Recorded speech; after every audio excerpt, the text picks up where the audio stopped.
Mesmo sem entender, mesmo sem entender, eu confio em ti. Olá, eu quero convidar você para refletir comigo a palavra de Deus na segunda carta de Paulo aos Coríntios, capítulo 12, versículo 9. Segunda aos Coríntios 12, 9, a palavra de Deus diz: A minha graça é tudo o que você precisa, pois o meu poder é mais forte quando você está fraco. Quando você ora a Deus e recebe não como resposta, qual é a sua reação? Sabe, sempre que o Senhor responde afirmativamente às nossas orações e abre portas que necessitamos, ficamos felizes e gratos. Às vezes oramos, esperamos e não recebemos resposta porque Ele quer exercitar a nossa fé. Mas é quando aguardamos convictos de que receberemos uma resposta positiva e Deus diz não. Como agimos? Então a desconfiança e a incredulidade penetram sutilmente no nosso coração para minarem a nossa fé. Será que o Senhor diz não porque momentaneamente deixou de ser bom para conosco? Paulo tinha uma doença dolorosa, um espinho na carne, como traz a Bíblia, do qual ele queria se livrar. Mas a resposta de Deus para o seu pedido foi não. Todos nós passamos por experiências em que somos feridos por algum espinho, que pode vir na figura de alguém que nos decepciona, alguém que nos machuca ou através de uma doença muito dolorosa, como aconteceu com Paulo. Depois de muito sofrimento, exaustos e perdidos, suplicamos a Deus que venha nos ajudar e nos livrar do problema que tem nos afligido tão impiedosamente. Foi exatamente isso que o apóstolo Paulo fez.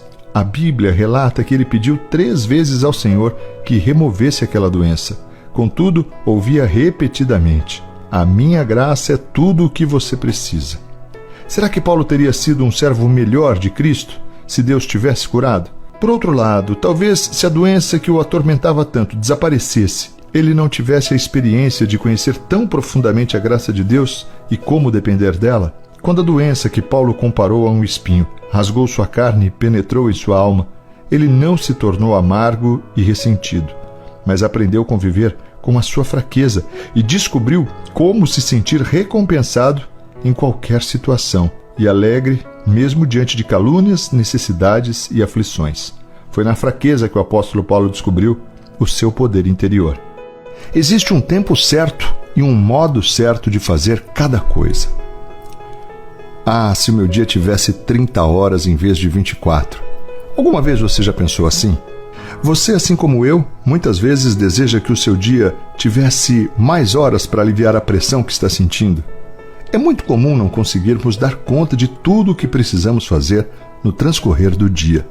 Mas será que algumas horas extras resolveriam o problema? Ou será que ficaríamos frustrados da mesma maneira, preenchendo esse tempo a mais com outras atividades e caindo na mesma armadilha? Sabe, o trabalho de uma dona de casa nunca termina. Se procurar um médico, um empresário, um ministro, seja quem for, sempre achará algo mais para fazer. Corremos para apagar incêndios, nos esforçando cada vez mais para cumprir os nossos compromissos mais urgentes, no entanto, sem tanta alegria. Observando a vida e o ministério de Jesus Cristo, aprendemos que ele nunca se apressava. As multidões o seguiam para onde ele fosse. Estranhos se aproximavam constantemente para tentar tocá-lo. Pessoas necessitadas perturbavam o seu sono e interrompiam seu ensino, mas ele não se apressava. Em um único dia, Jesus encorajou os discípulos, curou doentes, ensinou a multidão, alimentou 5.000 pessoas e ajudou um amigo que enfrentou uma tempestade no mar. Porém, ele não se descuidou de reservar um tempo para estar a sós com Deus, como está no Evangelho de João, capítulo 6, dos versos 1 ao 24. No corre-corre da nossa vida, enquanto há tempo, nós precisamos parar e avaliar a qualidade do nosso tempo, pedir que Deus nos mostre suas prioridades para as nossas vidas, estarmos sensíveis e abertos às mudanças radicais. Quando paramos para analisar, entendemos que o nosso problema verdadeiro não é a falta de tempo, mas sim prioridades totalmente erradas.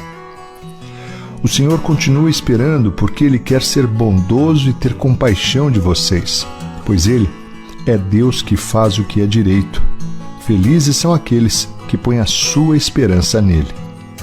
Sabe, é muito comum enfrentarmos fracassos e derrotas em nossa vida. Eles tanto podem